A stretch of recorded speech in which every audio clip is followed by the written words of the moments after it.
keadaan saya sebagai pemandu teksi sekarang. Kadang-kadang nak beli susu pun kadang-kadang tak ada duit. Nak beli susu pun kadang-kadang tak ada duit. Krisis ekonomi akibat pandemi beberapa tahun lalu memang berdampak buruk bagi semua negara, termasuk Indonesia dan Malaysia, hingga saat ini. Tabungan masyarakat pun terkuras habis, bahkan termasuk dana pensiun atau tabungan hari tua harus dikorbankan buat menyambung hidup. Nah, kami akan menjelaskan kenapa kaum Melayu Malaysia jauh lebih merana, sengsara, dan tampak kurang bahagia ketimbang orang Indonesia. Tentu saja, semua itu juga berkaitan dengan persaingan antar kaum di Malaysia. Kaum Melayu Malaysia yang merasa hebat, istimewa, dan jadi mayoritas kini justru tampak terpuruk, dan suka ngomel-ngomel setiap hari. Mereka kelihatan lebih menderita dibanding kaum Cina dan India. Kaum Melayu jadi sensitif, dan jangan heran sebagian kaum Melayu sekarang tampak memusuhi pula kaum pendatang. Sebab kehidupan kaum Melayu memang kurang bahagia dibanding kaum Cina dan India. Hal ini terlihat dari rata-rata jumlah tabungan pensiun yang tersisa dari 3 kaum di Malaysia.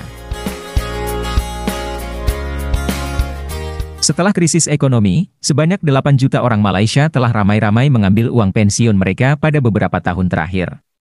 Total nilainya sekitar 484 triliun rupiah. Dan kini tabungan pensiun kaum Melayu Malaysia yang paling terkuras. Data ini menunjukkan rata-rata tabungan yang tersisa dari masing-masing kaum di Malaysia, yakni kaum Melayu, kaum India, dan kaum Cina. Rata-rata tabungan pensiun kaum Melayu Malaysia sekarang tinggal sepertiga atau sekitar 16 juta rupiah saja per orang. Bandingkan dengan tabungan pensiun kaum India yang masih lebih besar, yakni 3 kali lipat. Dan tabungan pensiun kaum Cina rata-rata relatif masih utuh, tidak diambil, dan rata-rata mencapai 10 kali lipat duit pensiun orang Melayu. Itulah yang menjelaskan, kenapa kaum Melayu Malaysia tampak lebih sengsara ketimbang kaum lain di Malaysia. Ini bukan berarti secara umum orang Indonesia lebih sejahtera. Bukan itu inti persoalannya. Orang Indonesia tidak terlalu merana dan tampak ceria saja atau lebih bahagia ketimbang Melayu Malaysia, karena tidak merasa bersaing dengan kaum lain. Harus dicatat pula bahwa, yang mempunyai tabungan pensiun itu adalah para pekerja di sektor formal, orang-orang yang mendapat gaji tetap. Adapun orang-orang yang bekerja di sektor informal atau serambutan atau pedagang kecil, biasanya memiliki pola hidup yang berbeda dan tidak mengandalkan uang pensiun untuk menyambung hidup. Dalam hal ini, persentase sektor formal di Malaysia memang jauh lebih besar ketimbang Indonesia. Persentase sektor informal di Malaysia amat sedikit. Sebaliknya, pekerja sektor informal di Indonesia amat besar persentasenya. Itulah yang membedakan, orang yang bekerja di sektor informal umumnya lebih tahan banting, dan tidak banyak mengeluh, karena mereka memang terbiasa hidup dengan kondisi ekonomi yang kurang menentu. Jangan lupa pula bahwa, persentase penduduk Malaysia yang tinggal di kota jauh lebih besar ketimbang di desa. Sekitar 80% penduduk Malaysia kini tinggal di perkotaan. Adapun di Indonesia, jumlah penduduk yang tinggal di perkotaan baru mencapai sekitar 60%. Suatu saat, Indonesia mungkin juga akan menghadapi situasi yang sama seperti Malaysia. Ketika industrialisasi di Indonesia semakin gencar, dan persentase sektor formal semakin besar, problem ekonomi kalangan pekerja seperti kaum Melayu Malaysia, mungkin akan muncul, ketika perekonomian sedang menurun. Sekarang ini Malaysia tampak semakin berat karena sebentar lagi struktur penduduk Malaysia semakin menua. Dan sebaliknya penduduk Indonesia yang berusia produktif masih melimpah ruah.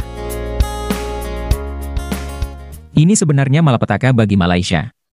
Justru ketika sedang mengalami bonus demografi, krisis ekonomi itu datang, dan ditambah lagi adanya skandal korupsi beberapa tahun lalu. Sebaliknya, Indonesia lebih optimistis karena adanya bonus demografi yang lebih lama, dan adanya pembangunan infrastruktur. Kemudian, ada lagi yang membedakan antara kaum Melayu Malaysia dan orang Indonesia, yakni masalah politik perkauman. Kalau kita lihat, kaum Melayu Malaysia kalah dalam persaingan ekonomi. Mereka lebih miskin ketimbang orang Cina dan India. Hal ini akan menyebabkan tekanan batin bagi mereka. Nah, kaum Melayu Malaysia semakin merana karena mereka juga sedang mencari identitas. Bayangkan, betapa sedihnya mereka, secara ekonomi mereka sudah kalah bersaing, tapi dalam politik, sosial, budaya, dan bahasa mereka juga tidak memiliki identitas yang kuat atau semakin terpinggir. Itulah yang menjelaskan kenapa kaum Melayu Malaysia ngotot mengenai bahasa Melayu. Mereka akan terhibur jika dikatakan bahasa Melayu Malaysia mendunia, walau itu bohong semata. Mereka juga suka sejarah masa lalu yang hebat, dan merasa jadi mahawangsa yang paling hebat di dunia, meskipun hanya halusinasi. Kaum Melayu Malaysia juga gampang terhibur oleh YouTuber Indonesia seperti Borunaga atau si Toha. Ini hiburan bagi mereka di tengah himpitan kaum Cina dan para pendatang. Di tengah situasi kaum Melayu Malaysia yang terpuruk, aksi memojokkan, bahkan seringkali menghina kaum pendatang seperti orang Bangladesh dan Rohingya, tentu pula sebagai hiburan tersendiri. Nah, selanjutnya, mari kita simak video reaksi berikut.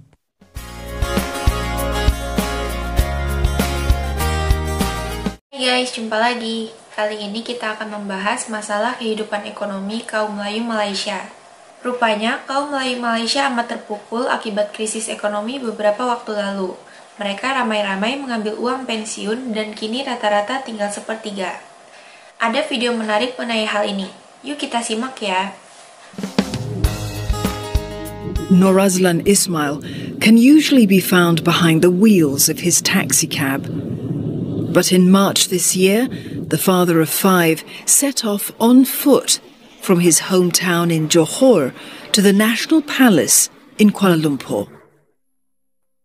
He walked 312 kilometers over 6 days to deliver a message to the Sultan, to tell the country's lawmakers to hear the cries of people like him in need of financial help. What he wanted was for the government to release monies from the Employees Provident Fund, Malaysia's compulsory pension system. Bila EPF saya dapat keluar, saya dapat nutup lubang yang ada di belakang. Alhamdulillah, jadi saya dapat survive untuk apa yang saya dapat harian sekarang.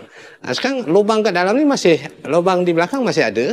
Jadi tak ada alternatif yang kelompok duit saya dapat untuk saya nak tutup. Saya memerlukan sangat pengeluaran KWSP bersasar, rumah tangga saya hancur dan saya nak membina kembali, saya memerlukan dengan duit, dengan wang. Gaji tak menentu.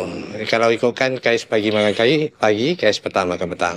Dari segi kewangan, pembelanjaan harian, anak-anak sekolah, lepas tu hutang-hutang yang ada sebelum-sebelum ni. Jadi saya tak dapat nak menampung dengan keadaan saya sebagai pemandu teksi sekarang.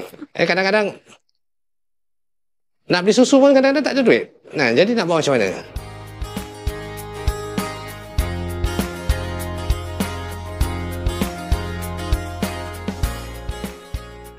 Nadzri took advantage of this, withdrawing $5,500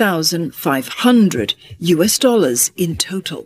I use the money specifically for the business, part of it, and then some of it I use for daily use. So we ended up selling Indonesian dessert called Estella, and then one famous Thai street food, Kerabu, Maggi, Tom Yum, something like that, yeah. So it was an instant hit because we didn't compete with other vendors next to us. It was a good start for us. Nak berhenti memang tak ada kerja pun. Umur macam saya pun kalau nak kerja tempat baru memang masalah. Cakap umur je pun akan ditolak lah kan. Sebentar ya guys, dampak ekonomi memang tidak bisa dihilangkan dalam waktu singkat. Dampaknya bagi masyarakat cukup besar, terutama untuk mendapatkan pekerjaan yang lebih baik. Apalagi jumlah angkatan kerja di Malaysia juga terus bertambah. Artinya, untuk pindah kerja atau mendapat pekerjaan baru juga tak mudah. Kalau masih bekerja pun, beban hidup tetap bertambah karena inflasi. Sementara, gaji juga belum tentu naik. With more than $12,000 still in his account, Nur Azlan had hoped his stunt would spur the government to allow for another round of withdrawals. Pasal benda yang kita dah ambil sebanyak 3 kali ni pun dapat menutup apa yang ada, bukan keseluruhan. Jadi untuk yang last ni saya mohon untuk ada sikit lagi hutang saya yang lapuk, saya nak tutup dan kemudian saya boleh bina tap balik kehidupan untuk anak-anak saya. COVID-19 posed extenuating circumstances. The economy contracted 5.5%.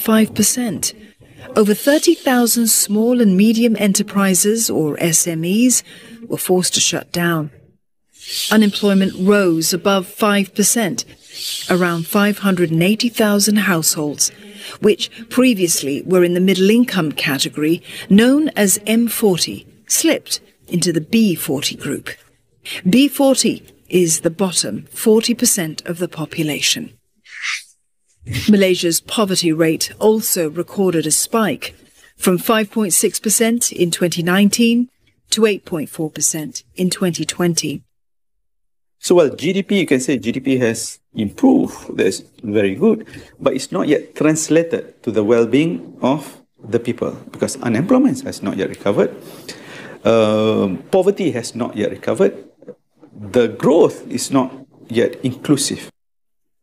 Pada waktu tu dengan anggaran pandemik, saya rasa dengan simpanan saya ada, dengan wife saya yang still bekerja, kami rasa kami mampu lagi lah, walaupun sama-sama tidak mengeluarkan wang daripada simpanan daripada KWSP lah. Berapa biji lah? Wang tu memang untuk digunakan untuk perbelanjaan harian saja. Through the 4 rounds of withdrawals, 8.1 million Malaysians took out 145 billion ringgit from the pension fund. The median savings fell across all races, with Malays being the most affected. Those who withdraw are mostly low-income people. You face retirement crisis. Retirement crisis is not going to be in next generation. It's already happening because short-sighted of the policymaker at that time.